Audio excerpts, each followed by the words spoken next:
Eu me chamo Leandro Kadoshi. Hoje é 1º de janeiro de 2025. E o tema de hoje é definindo o espírito, alma e corpo. Nosso texto bíblico é 1 Tessalonicenses capítulo 5, e o versículo de número 23 que diz: E o mesmo Deus de paz vos santifique em tudo, e todo o vosso espírito, alma e corpo sejam conservados irrepreensíveis para a vinda de nosso Senhor Jesus Cristo. Nesse ensino eu, pastor Leandro Kadoshi, estarei ensinando sobre a natureza tríplice do homem, e o que a Bíblia diz sobre esse assunto. O estudo da natureza tríplice do homem trata-se da divisão do espírito, alma e o corpo do homem, e sempre deixa muitos leitores e crentes confusos. Todos nós sabemos que o homem foi formado de forma tríplice. Algumas pessoas, ao pronunciar como Deus formou o homem, elas trocam o verbo formar e colocam o verbo criar. De vez de ela falar Deus formou o homem,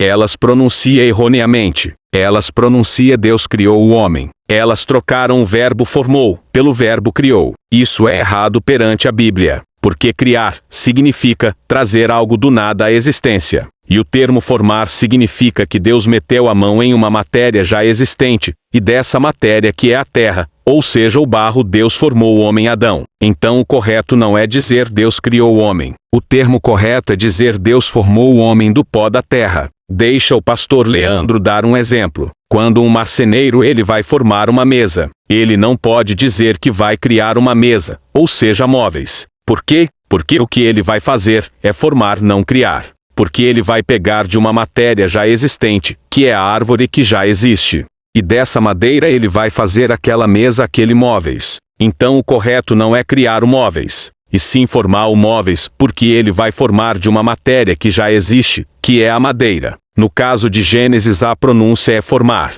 Significa que Deus meteu a mão no barro, na matéria já existente, ou seja no barro, que Deus já tinha criado no princípio, e dessa matéria que é o barro, formou Adão. A Bíblia diz que Deus formou o homem do pó da terra. Gênesis capítulo 2 e o versículo de número 7. Deixa eu, Leandro Kadoshi, lhe mostrar algo aqui. Primeiro Deus formou Adão do pó da terra. Essa é a primeira parte do homem. Depois Deus Espírito soprou nas narinas do homem o fôlego de vida. Essa é a segunda parte do homem. Quando a Bíblia diz que Deus soprou nas narinas do homem, palavra